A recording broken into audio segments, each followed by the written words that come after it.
dadka deegaansanaya ee ku nool waxay isugu jiraan dad ka soo hayaamay abaaraha ka jira qaar ka mid ah gobollada dalka iyo qaar kale oo ka yimi dalka Itoobiya.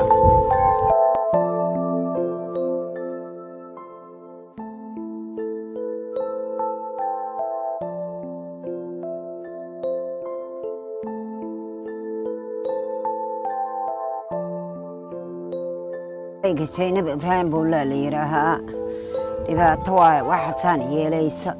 waxaan ka imaaday baadiya halkaasaan ka imaaday xoolihii waan ka dhamaadeen hanti ma haysana hooy ma haysana biyo ma haysana waxaan cuna ma haysana guryahanaga masquul ma haysana guryahanaga waa abar gaajo iyo rafaad waxaan yeelaa habeenkina waa dhaxan araartina waa gaajo iyo qorrax waxaan ka codsanaynaa walaalaha annaga oo noo soo birmaday oo meeshaan u imaanay inayna soo afkartaan biyo ku dhaansanna ma haysto ayo saxariir qorraxa idishay alalaan xuxunka oo kaliya wadanna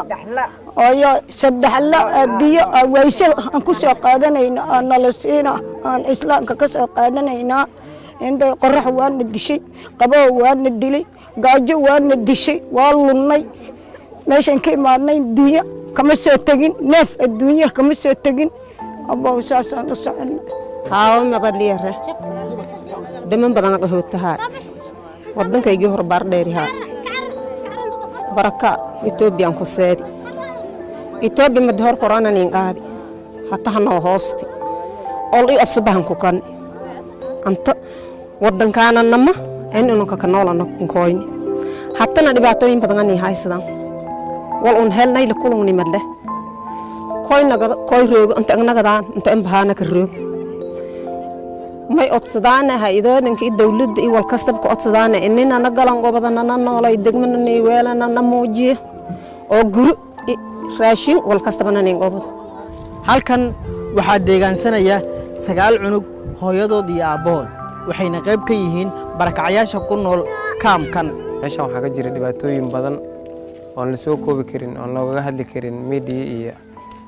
aan laga hadli karin waa arkaysaan dhibaatada muuqata intaan qof ah oo hortiina taagan oo u dhiganta 0.1 dadka kaamka ku nool marka la dhaha intaan meesha taagan waxay noqonaysaa 1% marka kumanaan kun oo qof oo noocana oo wax gacanta loogu haysan jirin waa dareemi kartaan waxa ku yaal webiyaal weyn halkan mararka qaarkood waxay cabayaan dadka biyaha wasaqda ma haystaan musqulo hooy waa arkaysaan sidoo yahay dadkii oo ka tambatay degmada adligeedna waxa waaya wax dheefkana aad u yar yahay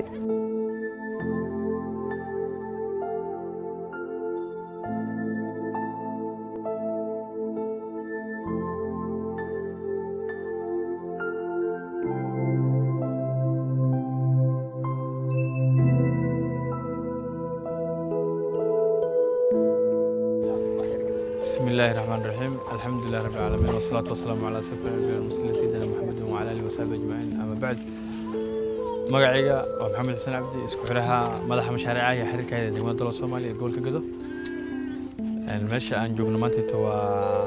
كامبينج قنصحلي أن بريها ندن وحن دري نقلنا أن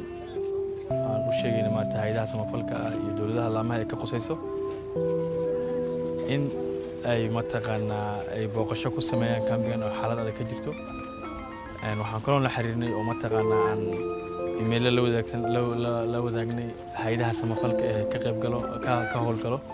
gobolkan gaar ahaan degmada dowladda Soomaaliya meeshan barakacaal fara badan baa joogo degmada dowladda Soomaaliya ilaa 2012 qaarkood waxay u gudbeen xerooyinka Kenya iyo Itoobiya oo mataqaana ay ku ahaayeen qaxootiyaal laakiin markii wadankooda gudaha joogaan barakacayaal wadankooda joogaan in badan oo kamid ah dadkaas way soo noqonayaan intay u soo noqonayaan sababtay u soo noqonayaan waxa waaye xasiloonida iyo mataqaana aaminaadda ay joogaan wadankooda markay xagga joogaan ma haystaan sababtoo ah xagga markay joogaan waxa laga yaabaa inaysan beeraha gali karin inaysan mataqaana dhuxul iyo waxyaalo iyo qori inaysan u lahayn mataqaana awooddaas laakiin markay meeshan joogaan waxaa laga yaabaa waddankoodii joogan inay mataqaanaa dadkoodii iyo maalinka ay soo xamaashaan ay soo noqdaan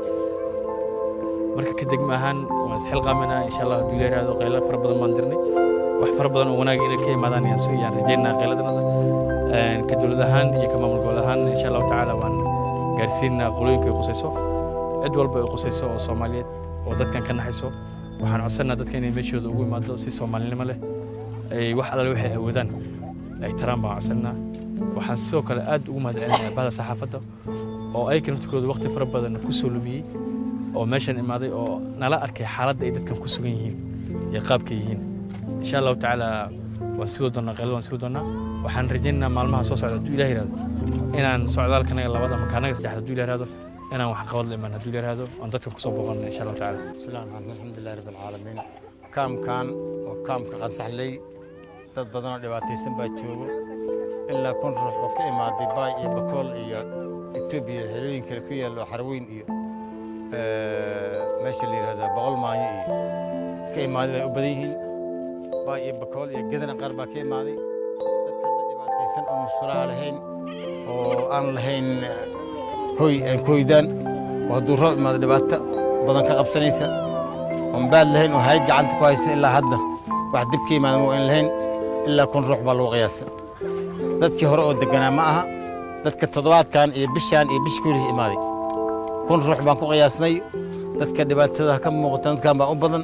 مسقول مرها هوي مرها أنت ما هيسان قرقار هاي هذا قعدت كويس مرها أنت بأوشينا ضمان عد على عد قصيص وهيدا سانفلكا إيا ورياشة إيا دولدها إيا جبلين مقعيقا آدم برا علي بالإله قدوم كحيون كدقما الدولة الصومالي من هاي مركا waxaan u faahfaahinayaa dhibaatada ka jirta kaamka dhan dhibaatada way wada haysaa laakiin kuwa ugu daran baan sheegaynaa kuwan baa ugu daran gargaar bay u baahan yihiin insha allahu tacaala hay'adaha samafalka iyo macal dowladda iyo macal jubbaland waxaan ilaahay bal wixii ciddii gargaar u heli kartay macal dowladaha muslimka ciddii gargaar u heli kartay in la soo gaartaan ilaahay assalaamu calaykum sida idiin muuqata halkan waxaa ka jirta baahi aad u ballaaran ma haystaan dadka kaamkan ku nool biyo nadiif ah sidoo kale ma haystaan musqulo iyo sidoo kale waxaanay haysan meel ay ku hoydaan qabowga iyo dhaxantana waxay ku dul dhacaysaa dushooda